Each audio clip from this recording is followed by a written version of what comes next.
궁여지책이라는 제목으로 말씀 전할 때에 많은 은혜 받으시기 바랍니다. 오늘의 핵심 주제는 막다른 상황에서 먼저 주님을 바라보자. 막다른 상황에서 먼저 주님을 바라보자입니다. 궁여지책, 오늘 말씀의 제목인데요. 궁여지책이라는 말이 있습니다. 궁한 나머지 꺼내든 개책이다. 막다른 상황에서 이를 타개하기 위해서 어쩔 수 없이 짜낸 계책을 궁여지책이라고 합니다. 비슷한 말로 이제 고육지책이란 말도 있죠. 분명히 나한테 피해가 가는 거예요. 이 방법을 쓰면, 이 계책을 쓰면 나한테도 피해가 가요. 그렇지만 자신의 피해를 무릅쓰고 어쩔 수 없이 택한 방법이나 책략, 나에게 피해가 간다는 것을 알지만 불리한 이 상황을 타개하기 위해서는 어쩔 수 없이 선택하는 방법, 이것이 바로 궁여지책이라는 겁니다.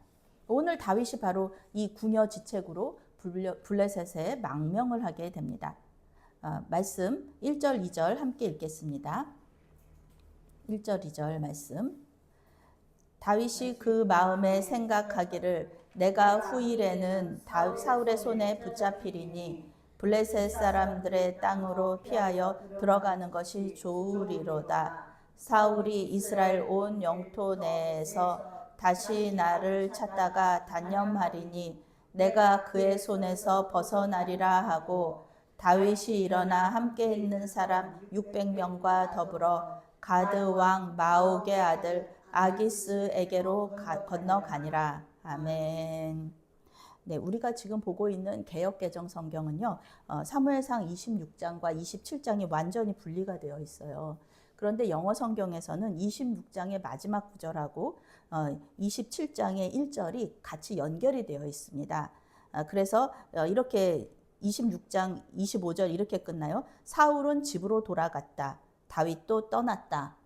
이렇게 끝나는데 27장 어떻게 나오냐면은 그러나 그는 마음속으로 생각했다라고 이런 말씀이 영어 성경에는 나옵니다. 개역개정 성경에는 없는 그러나라는 단어가 영어 성경에는 있습니다.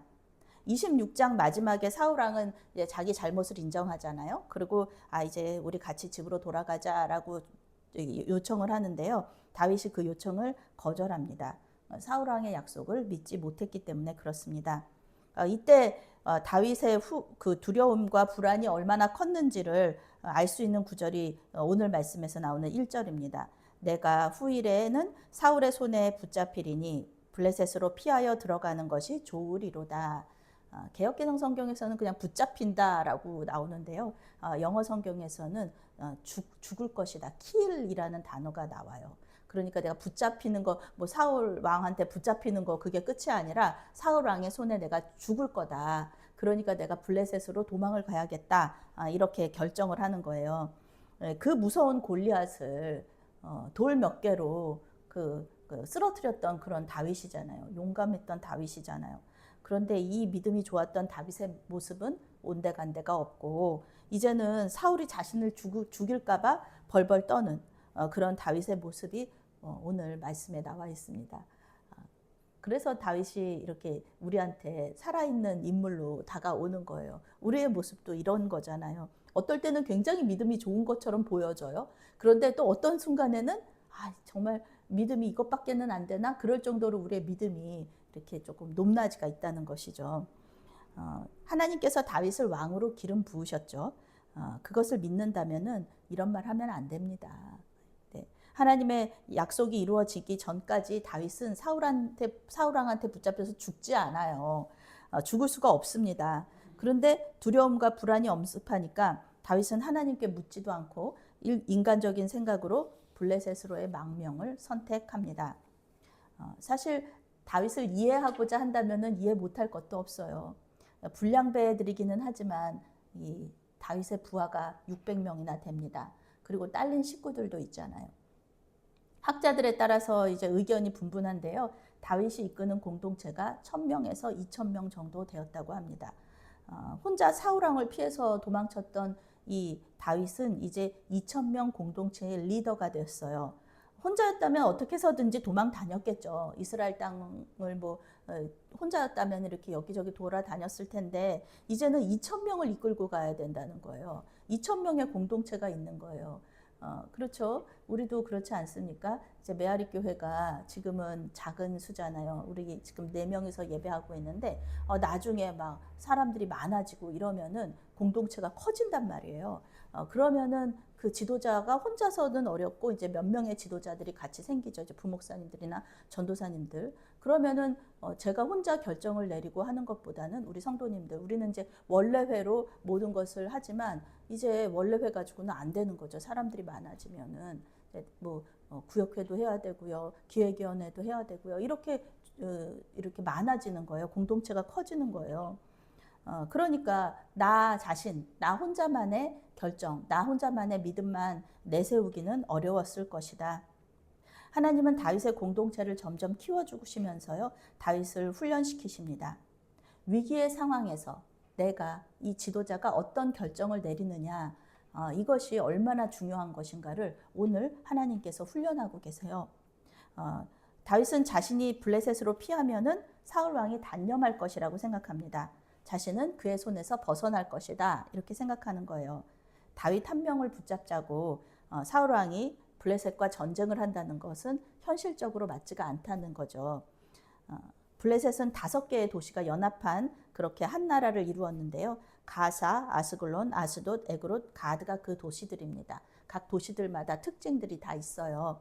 그런데 오늘 다윗은 이 중에서 가드를 선택해요. 가드는 우리에게 굉장히 익숙한 도시입니다. 왜냐하면은 골리앗 장군이 이 가드 출신이에요. 그리고 유다족 속에, 다윗의 고향인 유다족 속에 땅과도 굉장히 가깝습니다. 엘리제사장 때에 언약궤 빼앗겼을 때 독종으로 혼이 났던 도시들 중에 하나가 바로 이 가드였습니다. 가드는 하나님의 능력을 경험했던 도시였다. 다윗은 자기 부하들 600명과 함께 그 가족들을 모두 데리고 가드 왕 아기스에게로 망명합니다. 다윗의 아내들인 아히노암과 아비가일도 함께 갔다, 이렇게 말하고 있어요. 이 얘기를 성경이 얘기하는 이유가 있죠. 아비가일에게는 재산도 많았고 종들도 많았습니다. 그러니까 이 공동체가 이 아비가일이 움직인다 그러면은 그 공동체, 아비가일의 그 재산, 그 종들 다 같이 움직여야 되니까 이 공동체가 얼마나 컸을지 알 수가 있어요. 다윗이 가드로 도망갔다는 소식은 곧 사울에게 전해졌고요. 사울은 다시는 그를 수색하지 않습니다. 사울이 자신의 약속을 지키기 위해서 다윗을 찾지 않았는지, 아니면 블레셋 땅으로 도망갔기 때문에 다윗 쫓기를 멈추었는지 성경은 자세히 말해주지 않습니다. 사울은 사울대로 지금 위기 상황이거든요. 이제 다음 장에 나오죠. 그런데 이제 사울 왕이 약속을 번복했던 이런 전례가 있기 때문에 다윗이 그 약속을 신뢰하지 못했을 것이다 라고 우리는 생각할 수 있습니다. 우리가 이해하기 어려운 게 있어요. 모든 것을 다 이해하겠어. 그런데 그 상황 속에서 이런 선택을 할 수밖에 없었던 것을 우리가 이해를 하자면은 못할 것도 없어요. 그런데 정말 이해 못하는 것이 있어요. 무엇이냐 하면은 왜 하나님께 묻지도 않고 블레셋으로 갔을까? 하나님께 묻지도 않고 왜 자기 생각대로 움직였을까? 하나님의 응답을 즉각적으로 말해줄 제사장과 선지자가 그 다윗의 공동체에 있었어요. 그런데도 자기 생각대로 블레셋으로 도망을 갔다는 겁니다. 5절부터 7절 말씀 함께 읽겠습니다. 다윗이 아기스에게 이르되 바라건대 내가 당신께 은혜를 입었다면 지방 성읍 가운데 한 곳을 내게 주어 내게 살게 하소서. 당신의 종이 어찌 당신과 함께 왕도에 살리까 하니 아기스가 그날에 시글락을 그에게 주었으므로 시글락이 오늘까지 유다 왕에게 속하니라. 다윗이 블레셋 사람들의 지방에 산 날 수는 1년 4개월이었더라. 아멘. 사무엘상을 읽으면서 재미있는 것이 있어요. 뭐냐 하면은 블레셋 사람들이 굉장히 어리석게 나타나요. 블레셋은 당시에 초강대국인 이집트와도 전쟁을 했던 아주 강대국이었어요. 골리앗과 같은 거인들이 군복무를 했었고요. 철기 문명을 가지고 있었어요. 이 철기 문명은 굉장히 그 당시에 우수한 문명이었거든요. 그런데 항상 이스라엘한테 당해요. 이스라엘의 뭐 하나님이 이제 뭐 엄청난 변수시기 때문에 하나님께서 이스라엘 편을 드시기 때문에 그런 것도 있지만 굉장히 어리석어요. 오늘도 마찬가지인데요. 삼손에게 지고 사무엘에게 지고 결국 다윗에게 속아 넘어가고 이런 일들이 있어요. 하나님의 언약궤 하나도 어떻게 하지를 못해가지고 쩔쩔매는 그런 모습을 보여줘요. 블레셋의 가드왕 아기스는 오늘 다윗과 그의 공동체를 받아들이고 시글락이라는 땅을 줘요. 또 시글락이라는 성을 주는 거예요. 자기 땅이거든요. 그리고 이 땅은 고대 근동에서는 대대로 세습하게 돼 있어요. 이 땅을 준다는 것은 이제 다윗의 자손들에게 이 땅을 시글락 땅을 준다는 거예요. 뭐 다윗의 자손들이 뭐 어떻게 되든지 간에 상관없이 이 땅을 그냥 그대로 주는 거예요. 그러니까 대단하게 해주는 거죠. 시글락은 여호수아 시대에 원래 유다와 시므온 지파에게 배당이 됐었어요. 그런데 이 땅을 정복하지를 못했습니다. 그래서 결국 블레셋의 땅이 된 남쪽 국경 지역에 있는 성이었어요. 성경은 오늘까지 시글락이 유다 왕에게 속하게 되었다 이렇게 말합니다. 어떻게 생각하면 다윗은 원수잖아요. 골리앗을 죽였고 그리고 자신들을 엄청 대패를 하게 한 그런 사람이었는데 그 사람한테 땅을 주고 자기 부하가 되라 이렇게 이제 회유를 한 거죠. 성경은 다윗이 블레셋에서 1년 4개월을 있었다고 분명히 말하고 있습니다. 1년 4개월, 16개월이에요. 가족들을 다 같이 데리고 갔잖아요. 가족들을 모두 데리고 망명을 했는데 겨우 1년 4개월을 살았다. 이것이 무엇을 의미할까요? 짧은 기간입니다. 가족들 다 데리고 이사를 했는데 1년 4개월이다? 아직 이스라엘에서 왕으로 대관식을 하지는 않았어요. 그렇지만 왕으로 기름 부음을 받아서 하나님 앞에서는 이스라엘의 왕으로 인정받은 상태입니다. 이스라엘 전체 12지파의 왕이에요. 유다 지파만 왕도 아니고요. 요 2,000명의 왕도 아닙니다. 그런데 이스라엘의 왕이 자기 나라와 백성들을 두고 적국으로 도망을 간 상황이에요. 그것도 하나님께 묻지도 않고 자기 생각대로 결정해서 블레셋에 들어간 상황에서 그는 어떻게 살았을까? 1년 6개월밖에는 살지 않았다. 시글락에서의 삶이 평안하지 않았다. 그 안에서의 삶이 행복했다면은 단지 16개월 동안 머무르지 않고 계속 거기 있었겠죠. 그런데 그렇지 않았다. 하나님의 은혜가 아니었다면은요, 여기서의 삶이 참 힘들었을 겁니다. 8절부터 10절까지 함께 읽겠습니다. 다윗과 그의 사람들이 올라가서 그술 사람과 기르스 사람과 아말렉 사람을 침노하였으니 그들은 옛적부터 숫과 애굽 땅으로 지나가는 지방의 주민이라. 다윗이 그 땅을 쳐서 남녀를 살려두지 아니하고 양과 소와 나귀와 낙타와 의복을 빼앗아 가지고 돌아와 아기스에게 이르매 아기스가 이르되 너희가 오늘은 누구를 침노하였느냐 하니 다윗이 이르되 유다 네겝과 여라무엘 사람의 네겝과 겐 사람의 네겝이니이다 하였더라. 아멘.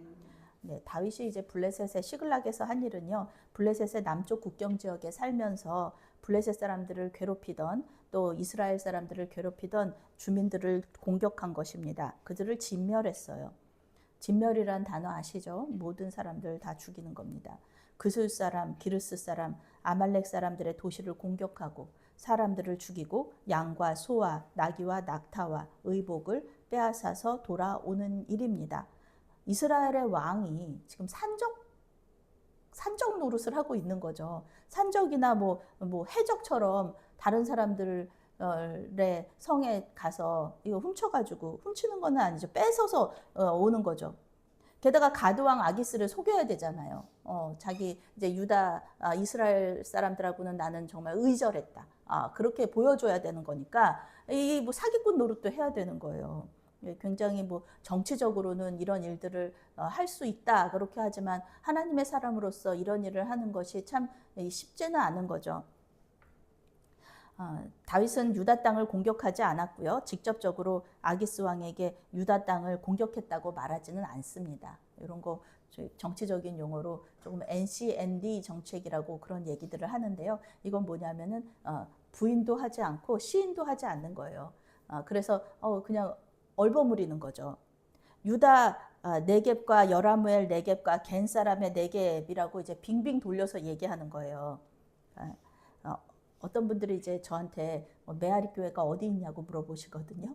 그럼 제가 이제 인수동에 있다고 얘기해요. 강북구 인수동. 강북지방이라는 건 아시니까 강북구의 인수동이라고 하면은 인수동이 어딘지 모르세요.